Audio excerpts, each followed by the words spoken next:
अस्सलाम वालेकुम दोस्तों। मैं मोहम्मद सबीर कायम खान। दोस्तों, हमारे इस यूट्यूब चैनल में आपका स्वागत है। दोस्तों, आज हम बात करने वाले हैं pharmacist, hospital pharmacist, retail pharmacist, training pharmacist, pharmacist assistant और फार्मासिस्ट टेक्नीशियन की इनकी जो जॉब है वो किस टाइप की जॉब होती है, इनकी क्या सैलरी होती है और कौन कहाँ जॉब कर सकता है, किन के जॉब के चांसेस ज़्यादा होते हैं और किस फैक्टर में ज़्यादा होते हैं।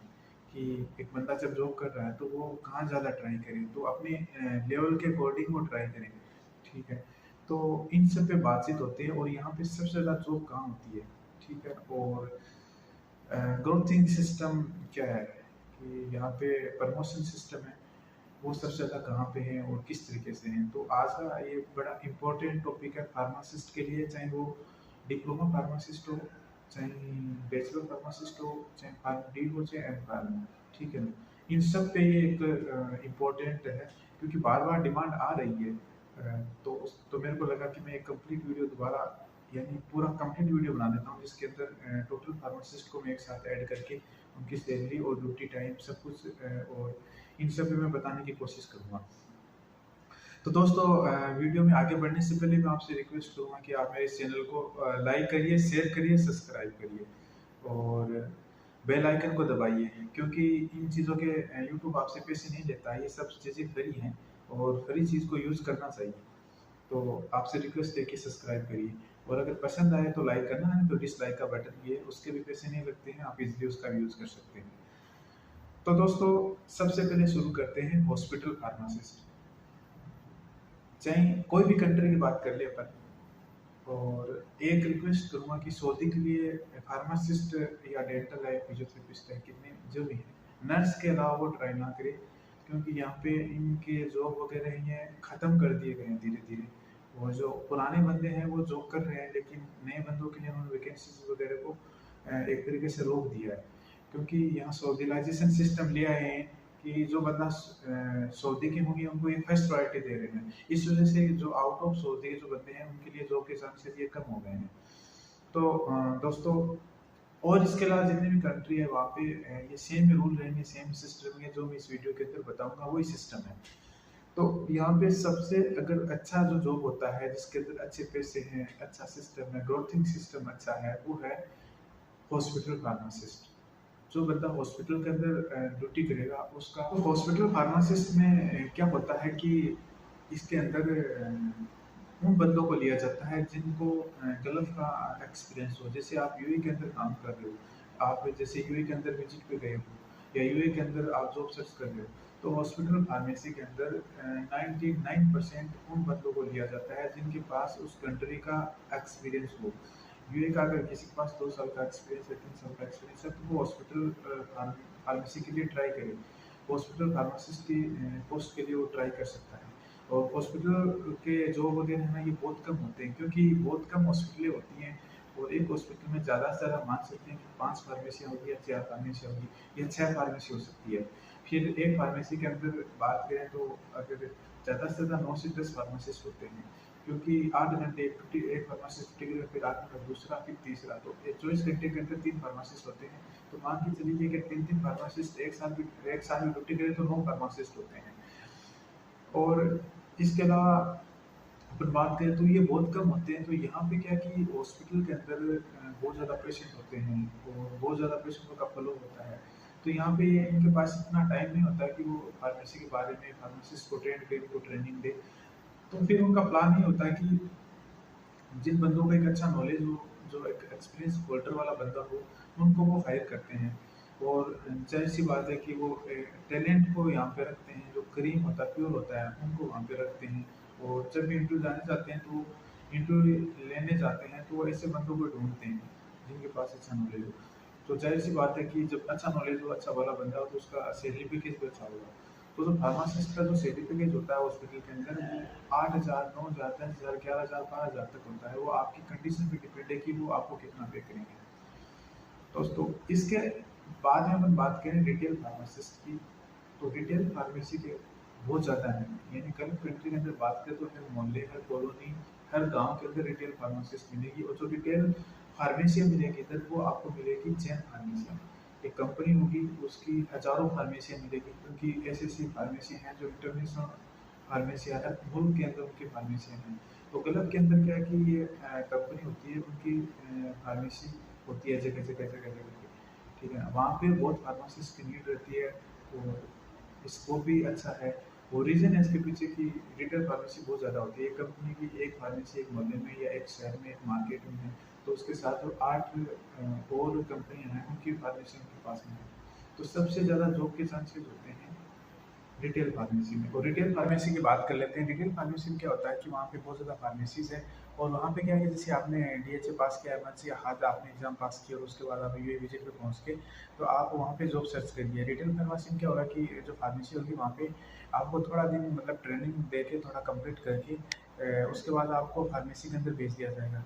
और जो फार्मासिस्ट होगा वो सिंगल होता है। 95% जो फार्मेसी होती है वहाँ पे वो जो 9 घंटे की ड्यूटी करेगा, जिसके अंदर 8 घंटे तो उसकी ड्यूटी रहेगी, 1 घंटे का उसका लंच रहेगा। तो उस दौरान वो क्या करेगा कि सिंगल रहेगा, उसके साथ असिस्टेंट वगैरह हो सकते हैं, 1 या 2 हैं जो उसके अकॉर्डिंग ज़रूरत के हिसाब से। बट अगर नॉर्मली बात करें तो फार्मासिस्ट अकेला रहेगा।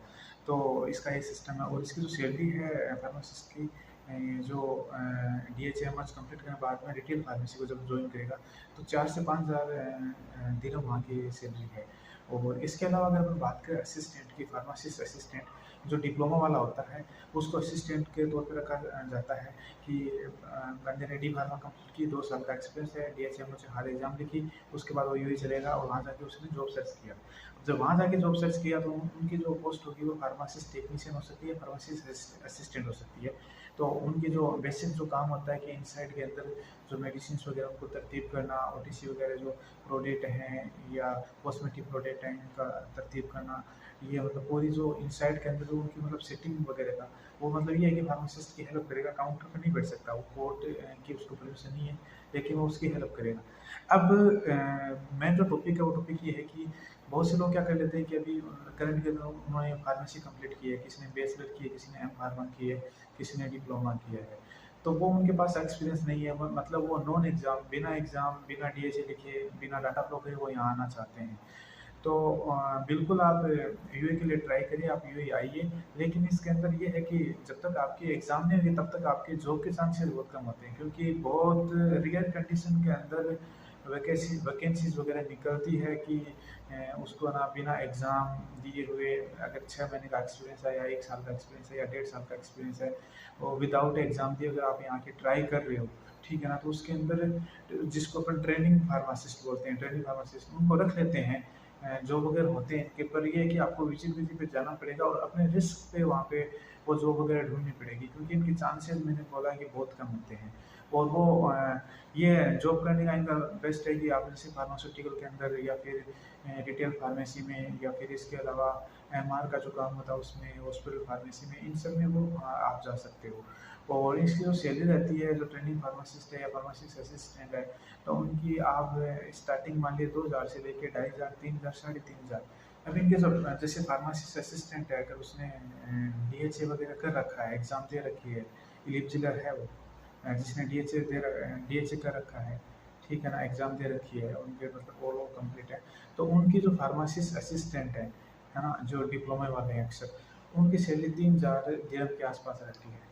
और इसके अलावा अपन बात कर लेते हैं कि ट्रेनिंग फार्मासिस्ट है जिनको ना एग्ज़ाम है ना उनके पास ज़्यादा एक्सपीरियंस है, बस डिग्री कंप्लीट हुई है, उसके बाद 6 महीने का है या 1 साल का है या 1.5 साल का है, एग्ज़ाम वगैरह नहीं है, उनके लिए जो सैलरी होती है वो 2,000 से 2,500, 3,000, 3,500 तक होती है। अपना मीडियम इनको मान के चलिए, मिनिमम जो मीडियम इनका रहता है वो 2,500 के आसपास रहता है फार्मासिस्ट, ट्रेनिंग फार्मासिस्ट के लिए।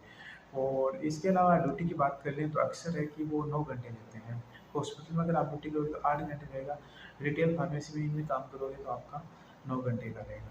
और ओवर टाइम का सिस्टम ये है इसके अंदर कि ओवर टाइम आपकी कंपनी पे डिपेंड है कि कभी कभी क्या होता है कि जैसे रिटेल फार्मेसी है और उसके अंदर एक स्टाफ की शॉर्टेज है, क्योंकि मैंने बोला कि 8-8 घंटे के हिसाब से 3 स्टाफ चाहिए, ठीक है। या कुछ फार्मेसी 18-19 घंटे खुल रहे हैं, तो वो दो दो फार्मासिस्ट रखते हैं, 9 घंटे 9 घंटे तो 18 घंटे हो गए। कुछ फार्मेसी 24 आवर्स ओपन रहती है, तो वो 3 फार्मासिस्ट रखती है। तो ऐसी कंडीशन में क्या होता है कि जैसे अभी 3 फार्मासिस्ट की नीड है, अभी आपका प्रेजेंट के अंदर आप 2 ही हो, तो फिर क्या करेगा, 12 घंटे, एक करेगा 12 घंटा, दूसरा करेगा, तो उसका 4 घंटे का ओवर टाइम इसके अंदर हो जाएगा। या कभी कभी मतलब फार्मासिस्ट है वो अगर एक चीज चला गया, छुट्टी पे चला गया, ठीक है ना, तो वो 3 महीने के लिए आपका ओवर टाइम रख सकता है।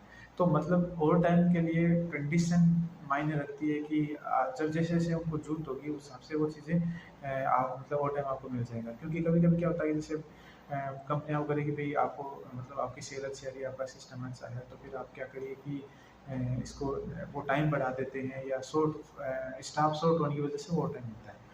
अब होते हैं कि इंक्रीमेंट की इसके अंदर ग्रोथ सिस्टम क्या है। तो ग्रोथ सिस्टम ये है कि जैसे हॉस्पिटल फार्मेसी होती है ना, उनके अंदर तो क्या कि हर ईयरली बढ़ते रहते हैं पैसे, ठीक है ना, और स्टार्ट में 8,000 मैंने आपको बताया मिल जाते हैं कम से कम। और फिर वो जैसे जैसे आपकी एज बढ़ती जैसे जैसे आपका मतलब एक्सपीरियंस बढ़ता जाएगा, वैसे वैसे वो सैलरी बढ़ती जाएगी। लेकिन इसके अंदर रिटेल फार्मेसी में इनमें भी है ना, जैसे मंथली 500 रियाल 600 रियाल, सॉरी, इसके अंदर भी क्या है कि ईयरली 500 रियाल 600 रियाल वो बढ़ा देते हैं। 4,000 आपकी बेसिक होती है, फिर आप साल भर बाद में देखोगे तो आपकी 4,500 होगी, फिर 5 होगी, थोड़ी बढ़ती रहती है। और इसके अंदर रिटेल फार्मेसी में क्या है कि जैसे आपकी सेल पे डिपेंड है, जितनी आपकी सेल होगी ना उतनी आपकी वैल्यू होगी। और क्योंकि कंपनी के पास पूरा रिकॉर्ड जाता है कि भाई आपने इस महीने कितनी सेल की, फिर अगले महीने कितनी सेल की, फिर इस साल के अंदर कितनी सेल की। तो जैसे जैसे आपकी सेल्स बढ़ी जाएगी, वैसे वैसे आपकी वैल्यू बढ़ती जाएगी, वैसे वैसे आपकी सेल भी बढ़ती जाएगी, वैसे वैसे आपकी डिमांड बढ़ती जाएगी, ठीक है ना।